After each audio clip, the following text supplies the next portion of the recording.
राधे राधे। आज के अध्याय में हम रसपान करेंगे भगवान के यश, कीर्तन की महिमा और देवर्षि नारद के पूर्व चरित्र का।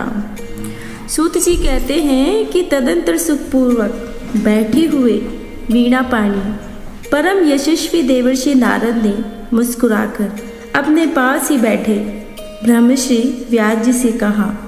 नारद जी ने उनसे प्रश्न किया कि महाभाग व्यास जी, आपके शरीर मन दोनों ही अपने कर्म और चिंतन से संतुष्ट तो है ना? अवश्य ही आपकी जिज्ञासा तो भली भांति पूर्ण हो गई होगी, क्योंकि आपने जो यह महाभारत की रचना की है वह बड़ी ही अद्भुत है। वह धर्म आदि सभी पुरुषार्थों से परिपूर्ण है। सनातन ब्रह्म तत्व का भी आपने खूब विचारा है और ज्ञान भी कर लिया है। फिर भी प्रभु, आप अकृतार्थक पुरुष के समान अपने विषय में शोक क्यों कर रहे हो? व्यास जी ने कहा, आपने मेरे विषय में जो कुछ भी कहा है वह सब ठीक ही है। वैसा होने पर भी मेरा हृदय संतुष्ट नहीं है। पता नहीं इसका क्या कारण है। आपका ज्ञान अगाध है। आप साक्षात ब्रह्मा जी के मानस पुत्र हैं, इसलिए मैं आपसे ही इसका कारण पूछना चाहता हूँ। नारद जी, आप समस्त गोपनीय रहस्यों को जानते हैं, क्योंकि आपने उन पुराण पुरुष की उपासना की है जो प्रकृति पुरुष दोनों के स्वामी हैं और असंग रहते हुए भी अपने संकल्प मात्र से गुणों के द्वारा संसार की सृष्टि, स्थिति और प्रलय करते हैं। आपके सूर्य की भांति तीनों लोकों में भ्रमण करते रहते हैं और योग बल से प्राणवायु के समान सबके भीतर रहकर अंतःकरण के साक्षी भी हैं। योगानुष्ठान और नियमों के द्वारा पर ब्रह्म और शब्द ब्रह्म दोनों की पूर्ण प्राप्ति कर लेने पर भी मुझ में जो बड़ी कमी है उसे कृपा करके आप मुझे बतलाइए।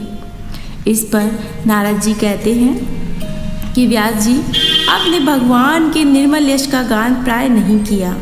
मेरी ऐसी मान्यता है कि जिससे भगवान संतुष्ट नहीं होते वह शास्त्र और ज्ञान अधूरा है।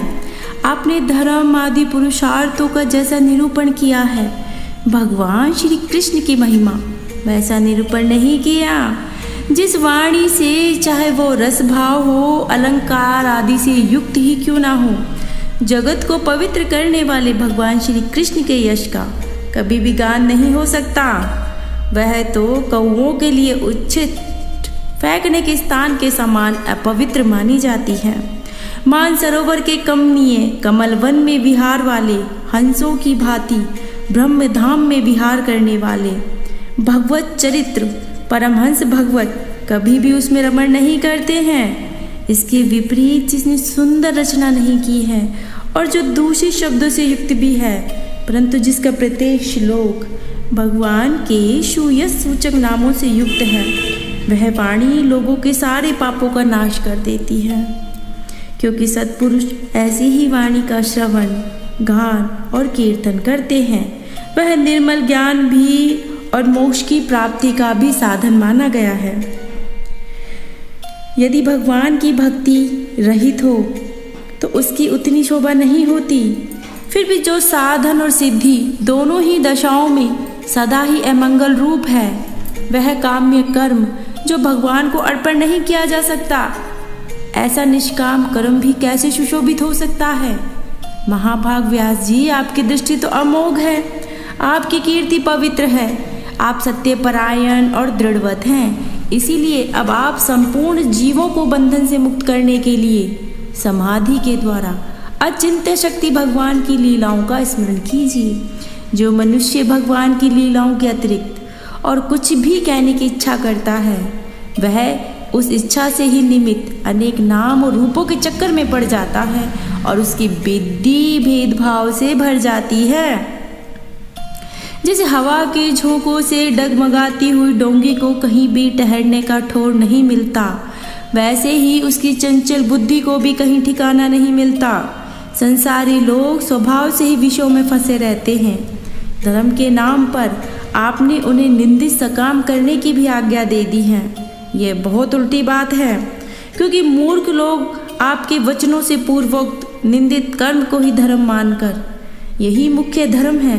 ऐसा निश्चय करके निषेध कर्मों को भी करते हुए अपने वचनों को ठीक मानते हैं।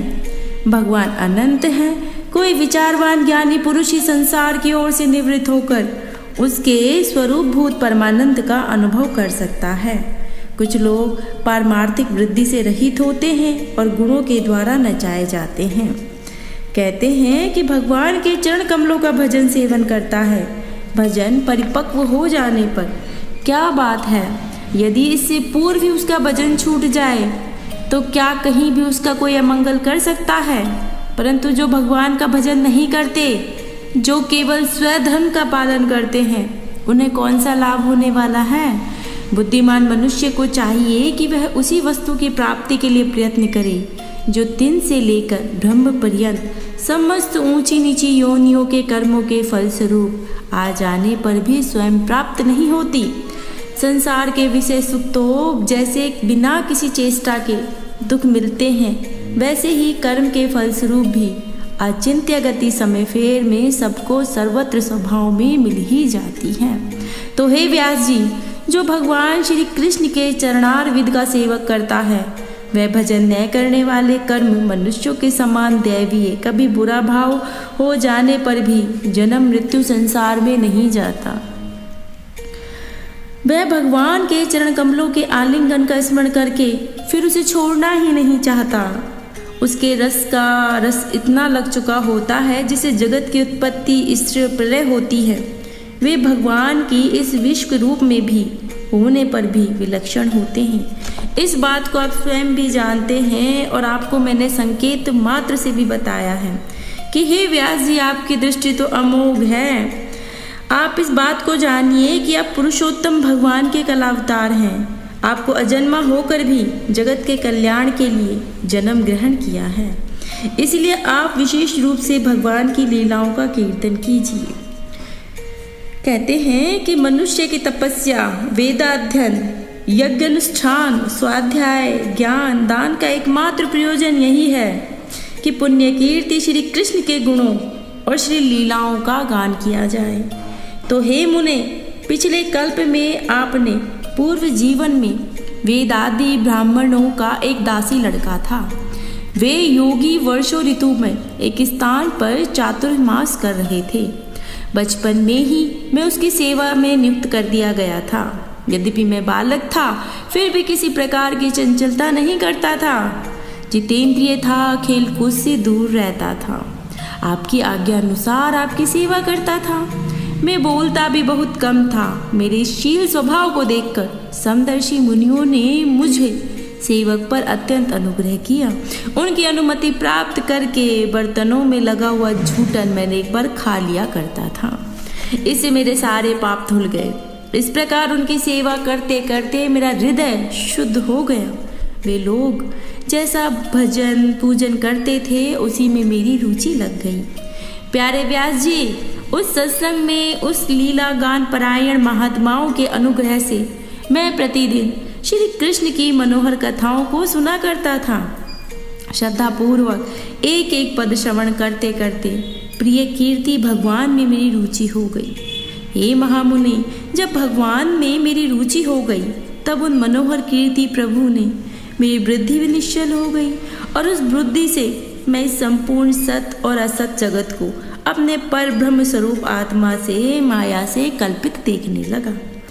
इस प्रकार शरद हो चाहे वर्षा ऋतु हो, मैं हर ऋतुओं में उन महात्मा मुनियों ने श्री हरि के निर्मल यश का संकीर्तन करता था और मैं प्रेम से प्रत्येक बात को सुनता था। अब चित्त के रजोगुण और तमोगुण का नाश करने वाली भक्ति का मेरे हृदय में प्रादुर्भाव हो चुका था। मैं उनका बड़ा ही अनुरागी था, विनय था। उन लोगों की सेवा मेरे पाप नष्ट कर चुके थे। मेरे हृदय में श्रद्धा बस चुकी थी। इंद्रियों में संयम, शरीर, वाणी और मन से मैं उनका आज्ञाकारी हो चुका था। उन दीन वत्सल महात्माओं ने जाते समय कृपा करके मुझ उस गुह्यतम ज्ञान का उपदेश किया, जिसका उपदेश स्वयं भगवान ने अपने श्रीमुख से किया। उस उपदेश ही जगत के निर्माता भगवान श्री कृष्ण माया के प्रभाव को मैं जान सका, जिसके जान लेने पर उनके परम पद की प्राप्ति हो जाती है।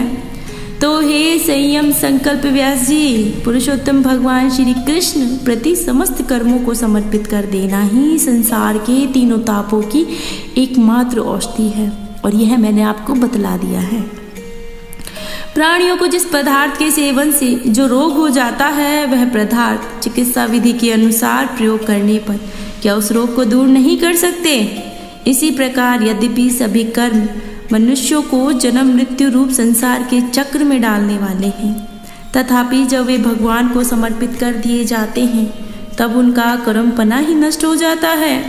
इस लोक में जो शास्त्र विहित कर्म भगवान की प्रसन्नता के लिए किए जाते हैं, उन्हीं से पराभक्ति ज्ञान की प्राप्ति होती है। उस भगवत दर्थ कर्म के मार्ग में भगवान के आज्ञानुसार आचरण करते हुए लोग बारंबार भगवान श्री कृष्ण का गुण और नामों का संकीर्तन और स्मरण करते हैं। तो हे प्रभु, आप भगवान वासुदेव को नमस्कार करें, हम उनका ध्यान करें, अनिरुद्ध और सकर्षण को भी नमस्कार करें। इस प्रकार जो पुरुष भगवंत मूर्तियों के नाम द्वारा प्राकृत मूर्ति रहित अप्राकृत मंत्र मूर्ति भगवान यज्ञ का पूजन करता है, उसी का ज्ञान पूर्ण और यथार्थ होता है। तो हे ब्राह्मण, जब मैंने भगवान की आज्ञा का इस प्रकार पालन किया, तब इस बात को जानकर भगवान श्री कृष्ण ने मुझे आत्मज्ञान, ऐश्वर्य और अपनी भाव रूपा प्रेमा भक्ति का दान किया था। तो हे व्यास जी, आपका ज्ञान पूर्ण है, आप भगवान की ही कीर्ति का, उनकी प्रेममयी लीलाओं का वर्णन कीजिए। उसी से बड़े बड़े ज्ञानियों की भी जिज्ञासा पूर्ण होती है। जो लोग दुखों को बारंबार रौंदे जा रहे हैं, उनके दुख की शांति इसी से होती है और इसका कोई उपाय भी नहीं है। शेष वृत्तांत का रसपान हम कल करेंगे, जिसमें नारद जी के पूर्व चरित्र का शेष भाग कहा जाएगा। आप सभी भगवत गीता का रसपान कर रहे होंगे। श्री कृष्ण आप सभी को स्वस्थ रखे और आप सबकी सारी मनोकामनाओं को पूर्ण करें। चैनल को सब्सक्राइब नहीं किया है तो ज़रूर करें, और वीडियो को अंत तक देखने के लिए आप सभी का धन्यवाद। राधे राधे।